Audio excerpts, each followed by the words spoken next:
nation's might, and the army goes rolling along. Proud of all we have done, fighting till the battle's won, and the army goes rolling along.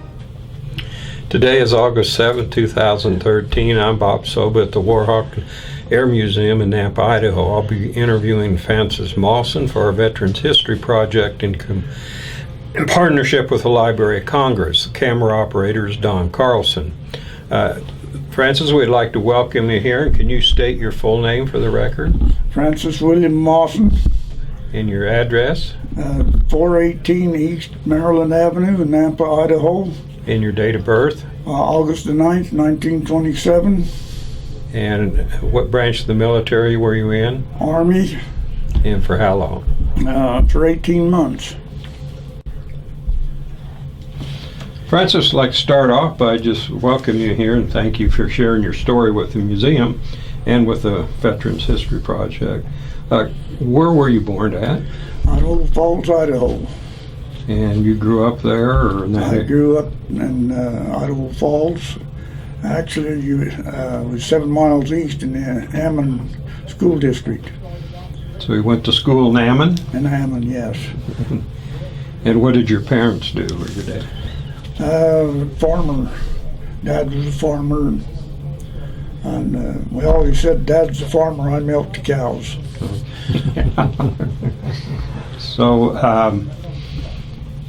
how old were you then when Pearl Harbor was bombed? Probably 14, 15, somewhere in there. Do you remember? I don't know, about 15, I think. So do you remember when that happened and how you found out about it? Or? Yes, we found out about it at school. Somebody come in the classroom at school and said that Pearl Harbor had been bombed. And what was your reaction to that? Well, I don't know, a pretty sick feeling to think that that could happen in our country. Mm-hmm. Did you have any older brothers? No. So you were the next one in your family that would probably have to go into the military? Yes, I have 2 older sisters, but I'm the oldest brother. Okay. So then did you graduate from high school there? No, I quit high school in junior year. And the former principal of the high school was on the draft board. He decided if I couldn't go to school, I just will go to the Army. So I was drafted into the Army.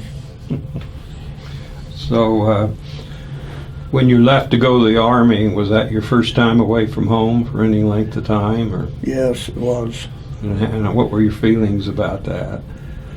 Well, I got pretty homesick, especially after I got to basic training. And he kept us on the run all the time and all that good stuff, having to make my own bed and all that. Why, I got pretty homesick. So where did you go to basic training? Camp Roberts, California. So the first time you've been to California, I assume? No, actually it was the second time. I went down with my sister. My brother-in-law was in the Marine Corps in Pendleton, and we went down to my uncle's at Harbor City a month before I went to the Army. So what did your parents think about you leaving? Well, they wasn't very happy about it, I know that. So you went down by train? Yes. Was that your first train ride? No, the first time we went down by airplane, and then the next time we went by train after I went to the Army. Okay. So what was your feelings when you first hit boot camp? I want to go home. So by now, though, the war was over. Basically, so yes. You knew that the battle, that they both surrendered, at least, put it that way. So then you went into boot camp for how long? 8 weeks. And how was that? Well, it was pretty rough. Of course, when we watched the schedule, and Buddy and I, and we watched the schedule when there was 10, 12, 20-mile hikes coming up, we managed to get on KP. And I served a lot of time on KP because we made a corporal and sergeant mad. And so every time they turned around, why, we was on KP. Which didn't hurt our feelings a whole lot, but we made them think that they was really punishing us. So was there a lot of people from the Idaho Falls area, or were you the only one? There was 14 or 15 of us from Idaho Falls that went all at once. Idaho Falls and Shelley. So did you know some of these? Yes, I knew part of them before. So it was a little bit of familiarity there, at least Yes. some people you knew. So how was the food? Well, it wasn't all that bad. Most cases, I know a lot of guys griped about it, but it was sufficient. It wasn't mother's cooking by a long ways, but it wasn't all that bad. So when you got done, did you get to go home for a while, or? Yes, we got, after 8 weeks, basically, when I went home, I think I had 10 or 15 days, I don't remember for sure. But I know that when we went back, they said they run us in for being AWOL.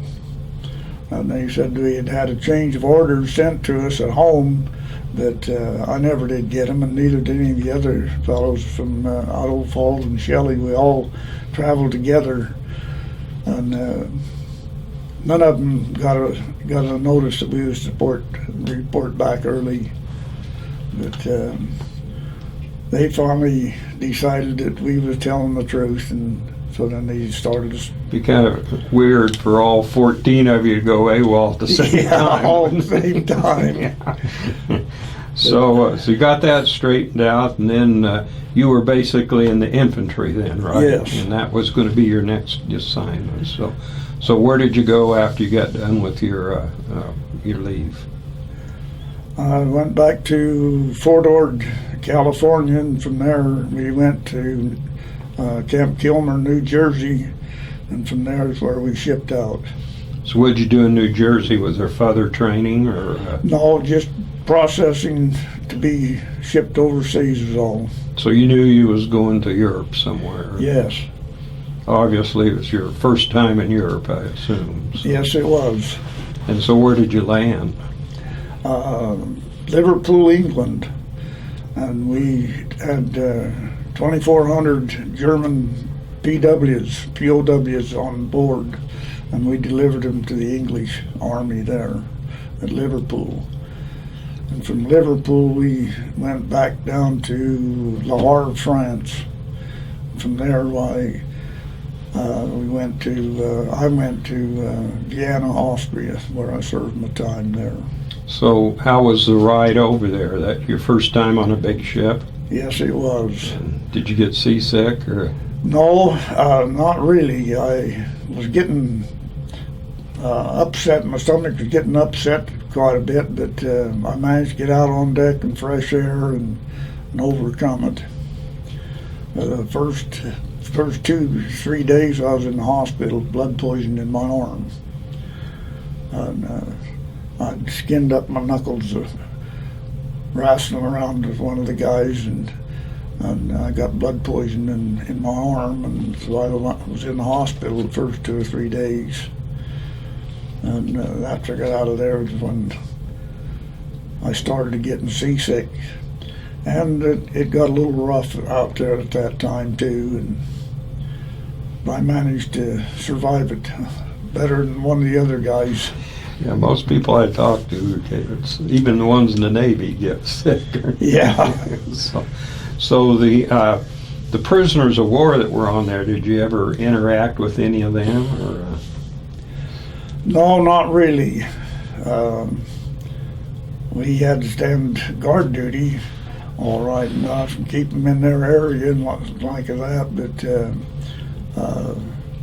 we didn't talk to them. There was 1 or 2 of them that we talked to a little bit, and they wanted to stay in the U.S. USA and everything, but they was being shipped back. And they thought they was going to Germany. When they found out they was going to England, why, they got pretty upset about it. And it was a good thing we was only a day out when they found out where they was going, because they got pretty wild about it. They were going to another prison camp there then? We assumed that's what was happening, that England was going to put them in another camp and process them out from there. So how long were you in England? Not very long then. About 24 hours. So you didn't have a lot of time to see England, huh? No, we went ashore one afternoon, one evening, and then back on board ship, and we left about daylight the next morning, Okay. something like that. So then how did you get to Austria? By train and plane, or By train and foot. walk part of it? Every once in a while when they got to the end of the track, why, we had to walk to get to the next train, and we rode 48, what do they call them, 8x48 or something like that, train cars, freight cars. Mm-hmm. And we decided that was still better than walking through that mud. Yeah. So did your same group still together, the people from Idaho Falls? And No, we got separated at Camp Philip Morris when we got off the ship. And they went into Germany someplace, and I got shipped into Vienna, Austria. so what was your first impression of Austria? Well, most of it that we could see was pretty well blowed up. And the Germans had a big ammunition factory, arms factory there, and so that country was pretty well demolished. And even the buildings, families were living in a house that one side blowed out. They opened the door and there was nothing beyond that door, or maybe a piece of floor or something like that. And a lot of that country was really, really blown up. But there were still a lot of castles and stuff like that that was still standing and didn't have any damage on them, in them. But a lot of around the town there where this ammunition dump or factory was and all that, why, it was just blown to pieces. So what was your living quarters like there? Did you have a regular barracks, or? We was in a schoolhouse, a German schoolhouse. And my area, my quarters was in the lab, in the schoolhouse. And of course, you know, a bunch of GIs always playing around, and we found a bunch of chemicals. And so this one guy, he decided that he was a scientist, and he knew how to mix all these chemicals. He mixed them all right, blew all the windows out of out of the room. And so then they come and cleaned they had a big counter along the end of it, and test tubes and all this kind of stuff, and they come and cleaned the whole works out. We was informed that we wasn't to be messing around with stuff anymore. So what were your basic duties when you got there then? Mostly guard duty and parade duty.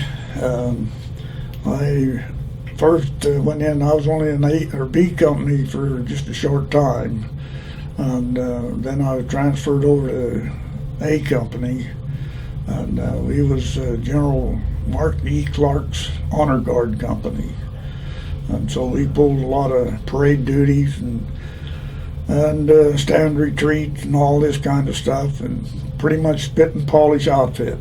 Mm-hmm. And we had guard duty and stuff like that to perform our duties there.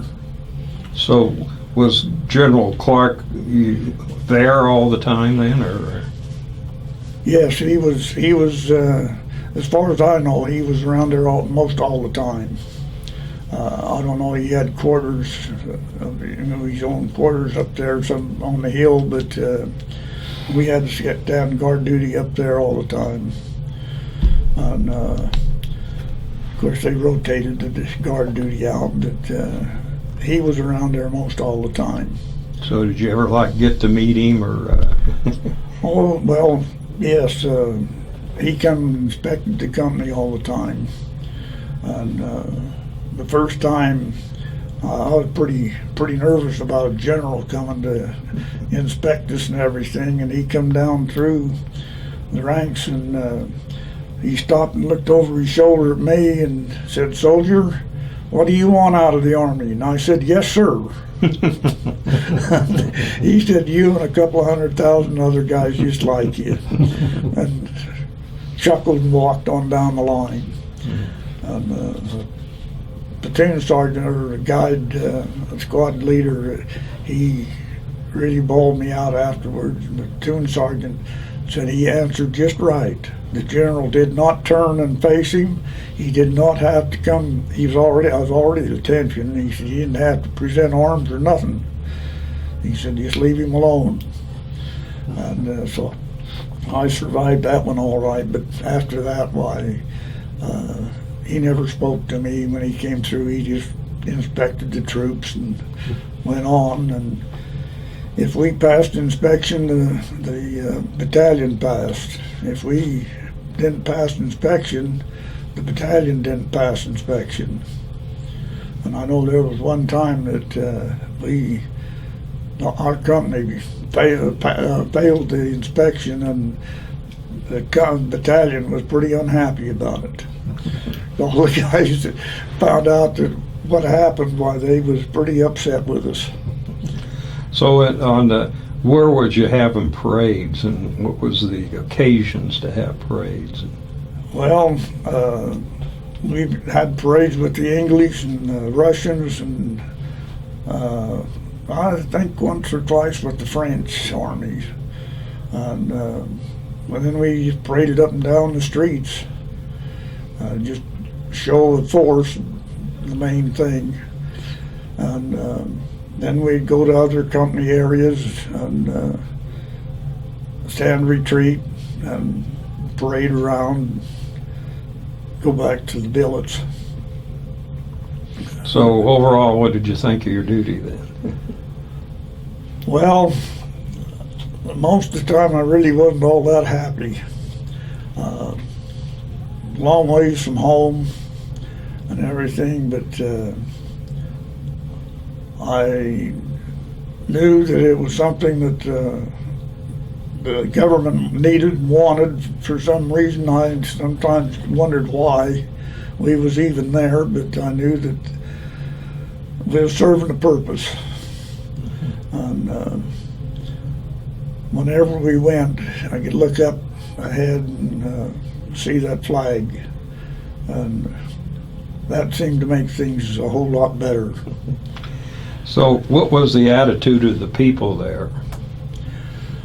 Well, some of them, some of those people really hated us, and others were mighty thankful, and they really appreciated, because actually Austria was supposed to have been a liberated country, and that was why one reason why we was there was to keep the peace and until they could get mobilized and take care of themselves, do their own policing. And a lot of times on a lot of posts, we stood guard duty with the German police, Austrian police actually. The people did stress the big difference there. They said they was Austrians, not Germans. And it boiled down to about the language being the same, but yet the accent about the difference between here and this country and the South States. And they just had a different accent on their language, and That was the big difference between the Austrians and the Germans. So if you got leave, like where would you go? You had places to go there that... Well, I never did get leave while I was over there. In the first place, I didn't have enough time served to take leave, and then I also, if I didn't take leave over there when I did get back to the States, why I got more leave in the States, and I couldn't speak German, and so I didn't do any traveling unless I had an officer, an on-com, or somebody leading the way that knew where they was going, and we got passes to go downtown, yes, and go down to the Red Cross and the company club and stuff like that, but we could wander all around Vienna, but we had to be careful where we was going so we didn't get into the Russian zone, because they didn't appreciate us being there. Russians. So where they had part of the city and then Americans had the other part? Yes, they had part of it, and we were told never to go into the Russian zone, and some of the guys didn't believe it in that order, and they got in big trouble by going into the Russian zone. So the Russians arrest them or kick them out, or just... They got in fights, and the Russians wear hobnailed boots, and they kicked more than they used their fists. And the guys come back with their pant legs shredded from their knees down, and their legs looking like hamburgers. Oh. And they would stomp them, and instead of using their fists, why they would stomp them. And that was the big boys from the 1st platoon. And I got into the A company and stood to 6'2", and I was too short for the 1st platoon. There was 3 men in that platoon that was 6'3", and that was the shortest man in the company. And the rest of them, it was all hand-picked, and they was big boys. They had one fellow in there that he was just a big guy, and he had to take 2 pair of pants and then cut 1 pair off at the knees and sew them onto the bottom of the other pants in order to get pant legs long enough to come to his boot tops. Oh. Naturally, he was called Tiny. Yeah. That he was a good guy, but he was also one of them that wanted to go beat up on the Russians. What was the reason for doing that? Well, I don't know. All I could figure is out they thought it was that good exercise. They just, I don't know, something happened that one of the guys went over there and got in trouble, and they held him for a couple of days, and when he got back, why, of course, he was in trouble. And I don't know what happened to him, but anyway, he left the company, and they was all upset about him being in trouble, so they decided to go beat up on the Russian army. So the German army, some of them, or the Austrians that were returning, did ever have any problems with them? Not really. At least we didn't have any problem with them in our company. I know some of the people got upset with us because we had streets barricaded around our company area and everything. They had to go out around, and they was kind of upset about that. But as a rule, we got along pretty well with them. Did you ever participate in eating their food there, or what did you think of that? Or? Well, I never did get around to where they had cafes. What food they had at that time, they was conserving it and keeping it for themselves. Right. And I never did In fact, I don't believe any of the guys in the outfit ever found a place where they could go eat German food. We could get bread, German bread, about so long and shaped like a football, on kind of a hardtack bread, and we got some of that every once in a while, and that was pretty good bread. But they was pretty short of flour. Mm-hmm. They had a terrible time getting wheat and flour. And in our company, they had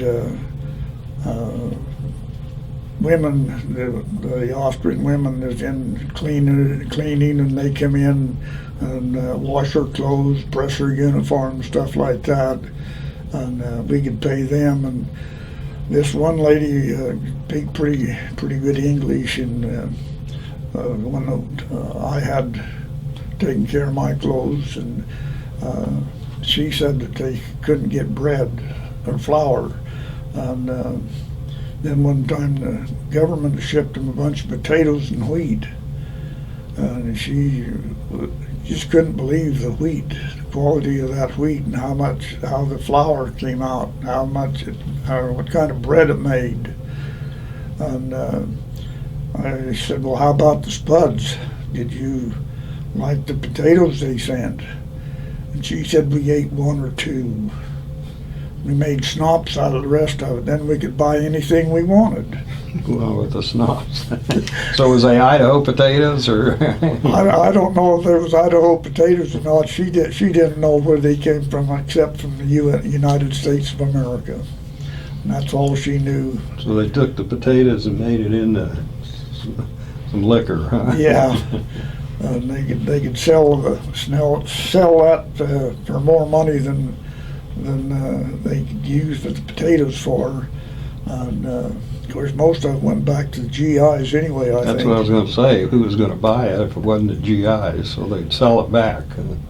They could sell it to GIs, and then she said that they could buy anything they wanted then. Whatever they could find, any food or anything, they could buy that. And she said they was able to buy wheat from some of the other people. They traded back and forth, I guess.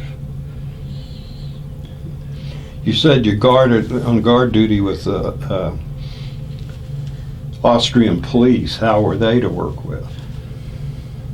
Well, it was a lot of fun.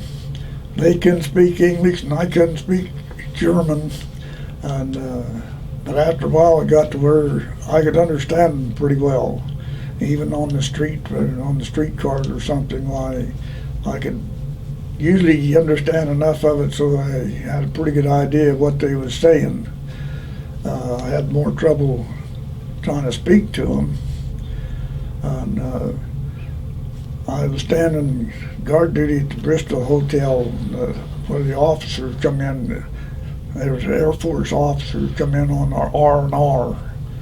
And we stand guard duty there with this German policeman. And I stood 4 hours and finally understood him that it was 40 below zero. And I knew it was cold. But how cold, it's hard to say, but anyway, we figured it out. It was about 40 below zero. Whoa. So the winter's pretty bad there. It was downright cold. So the scenery around there, they're kind of in the Alps there. Was a lot of mountains and. Yes, up on what they call the Vienna Woods. It was up on the mountains. And when I first got there, that's where there was some SS troopers up there that our company was called out to round up. They coming down off the mountain and picking up all the food they could get. And our company had to go up and round them up. And I didn't have to go because I was standing guard duty on the main gate at the company. And so the rest of the company had to go out. Except, well, I was in the second platoon, and we was in the quarter, stayed in quarters, and we had other guard posts, and so the other 3 companies went out, or platoons, I mean, went out and gathered those guys up and brought them in. Did you get any trouble from them, or? No, for the most part, they was pretty willing to come down. I don't know, they didn't think the war was over, or didn't want it to be over, or what, I don't know, but they was having trouble surviving out there without any food or anything, and so for the most part, they give up pretty easy. So, what did you do for recreation while was there? Well, they had the company club, go down and drink beer, or the daytimes, a lot of times they played baseball, and a few things like that. And I think that was about the size of it, was the baseball. And well, they had a place there in the company area that had a basketball bracket up there, and the guys could play a little basketball. But for the most part, there wasn't a whole lot of recreational facilities. I suppose that the USO tours that were probably ended with the war. No, we did have some Did you? USO troops come through. Who did you have? Well, I don't know. They were just USO troops, that's all. And there was nobody that, No big stars. no big stars to come through. After we left the States, why, it was just USO troops come through. And we had one troop come through, and a buddy of mine made sergeant, and he was assigned to escort these USO girls from where they were performing back to their hotel. So he said, "Why don't you come and go with me? You can go with me." Well, I was out on pass, but the time we got back to them, got them to their hotel, why, I was late. I missed bed check. So I got to go talk to the captain, and he wanted to know what happened, what my excuse was, and I said, "Sir, I have no excuse. I went too far and stayed too long. Is what happened." And he said, "What was you doing?" And I told him that I was escorting USO girls back to their hotel. And he said, "You had a pass and supposed to been in for bed check." I said, "Yes, sir, but I missed it." He said, "I discovered that." And he said, "Don't let it happen again." And as I left the orderly room, one of the other guys come down, he said, "What happened?" And I told him, and he went in and pulled the same thing, and he got 3 weeks restriction to the company area sweeping street. The captain decided that wouldn't work, so I said, You're lucky you did the first one. Huh? yeah. So how were the girls pretty good looking then, I assume?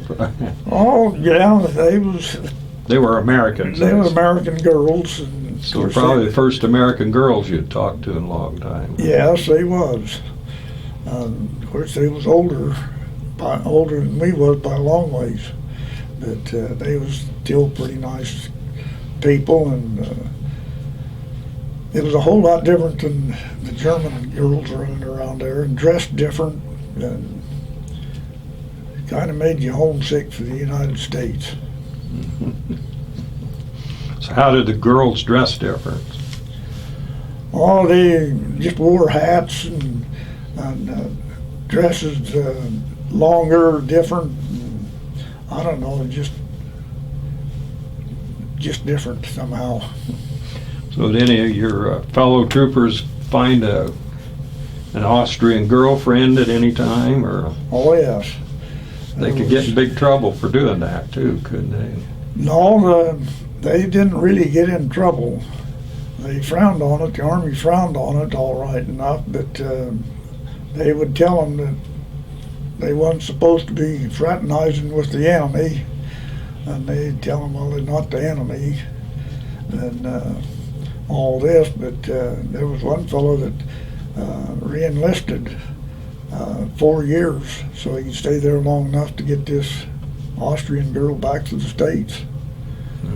And when I left, why, he said that they had finally cleared with the Army to send her back, and he was going to send her home, and his folks was going to meet her at the boat, and he was going to get her home, and then he was still hung there for another couple of years. So I don't know what happened to him after that. You wonder how some of them things work out, don't you? So then how long were you in Austria altogether? I think, if I remember correct, about 10 months and 2 days. And when you did leave, what other country did you see, or any other country? The United States of America. That's all. I was on the way home. I came home on a pet shipment, and GIs was sending dogs home. And I don't know, we had 35, 40 dogs aboard ship. Really? Why were they sent? Did they develop as pets when they were in? They just got pets, and there was an officer, I forget, I think he was a colonel, something like that, that had a St. Bernard that he sent home, sent to Dallas, Texas. And that dog got distemper. And there was one man on board that was appointed as the veterinarian. And he wouldn't take care of the dog. He said, "That's officer's dog, and let him die. We'll just bury it at sea." Well, we decided that for the dog's sake, we was going to take care of it. And so we took him up in our quarters. We had to go through one room. We was in officer quarters on board that ship. And we took him through one room and then back to the others, our room where we slept, and we kept the dog out in the front. And we got some medicine from him and fed him pills and kept that dog alive, and we finally got him better.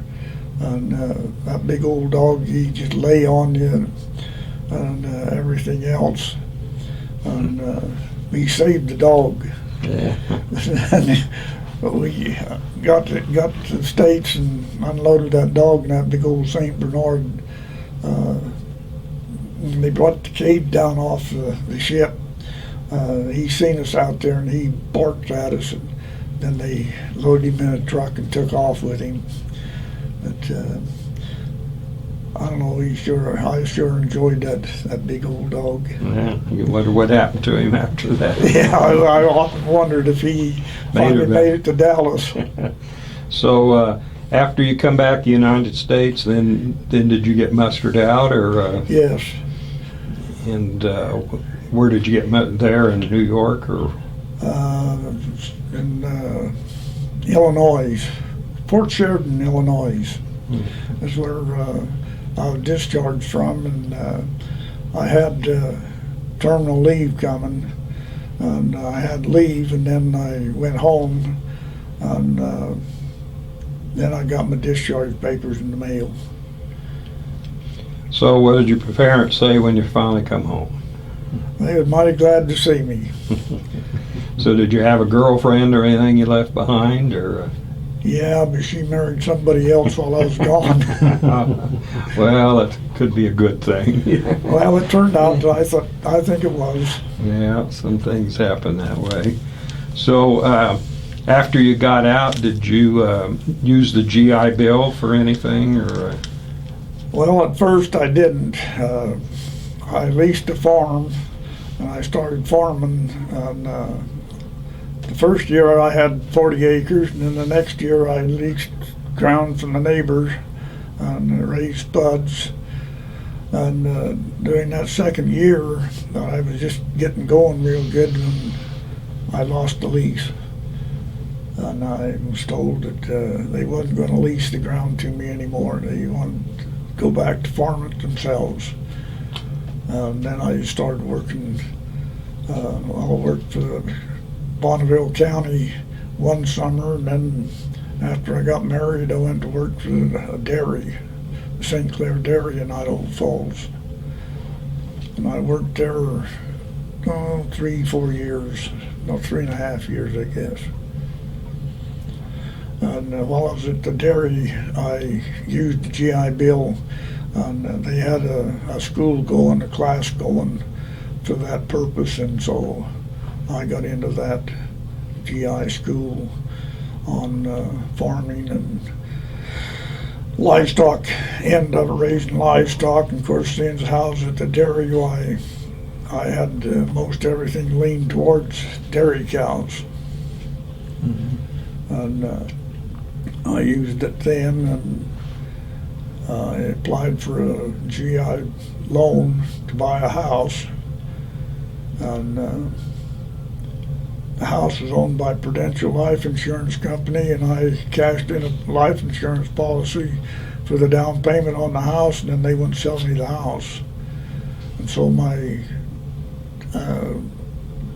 GI approval stayed dormant.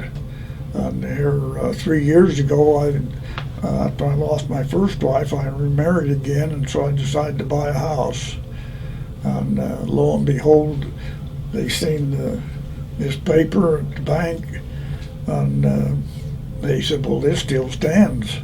All we got to do is update it, and you're good to go. Oh, really? So it was like 40 years later, 50 years later? Yes. This was 2007, 8, and it was in 48, no, 49, 50 when I applied for that loan. Oh, yeah. And it was still good. They wanted to know, ask questions, how come I hadn't used it before, and I told them, and they said, well, you got a house in mind? And I said, we're looking. And they said, okay, and they approved me for $90,000, and I bought the place we're in now for less money, so it just went through like clockwork. I'll be talking. That's hard to believe kind of anymore. So did you stay in contact with any of your buddies that you had during your service? Yes, I have. There was a couple of them back east, one in Ohio and one in Missouri, that I kept in contact with all the time. But then the one in Missouri, the last time I talked to him on the phone, he had diabetes, and he said, I'm doing fine except I'm walking on fence posts. He had lost both legs to diabetes, and so then the next time I tried to call him, I couldn't get any answer, and so I assumed that he had passed away. And the one in Iowa, I don't know, I just kind of lost track of him somewhere along the line. Yeah. And of course, it's the ones that went into the Army with me there in Idaho Falls. I saw them all the time, and one of them passed away. Two of them passed away already, and the other one, every time I go over to Idaho Falls, I usually call him on the phone or go see him. Oh, that's good. So, did you join the American Legion or for VFW or any of them? Well, I finally joined VFW. Sorry to say, a card-carrying member. I joined down in Elko, Nevada, and about the time I joined VFW, I started driving truck, and so it was hard for me to go to meetings. I got through most of the initiation service, and then I had to go. I was driving a mail truck at that time, and I had to get out of the post office on time for Salt Lake, and so I had to leave before the ceremony's all over with. And I made a few meetings, and since I come up here, I just haven't looked up the VFW. Well, when it's all said and done, then what is your feelings now about your military service? Well, I'm glad I served and everything, and hope and pray I never have to do it again. Yeah. Is there anything else you'd like to add to your story here? No, I don't really think so. I really appreciated the opportunity of serving, even though I got homesick and all the rest of it. But I guess you could say that you expect it to feel that way. But like I say, I'm glad I served and hope I never have to, and wish nobody had to go back. But that's part of life, I guess. Yeah. Well, Francis, we'd like to thank you for coming down and sharing your story with our museum and with the Veterans History Project and Library of Congress, and appreciate it, and want to thank you for the service that you've given to our country. Well, thank you.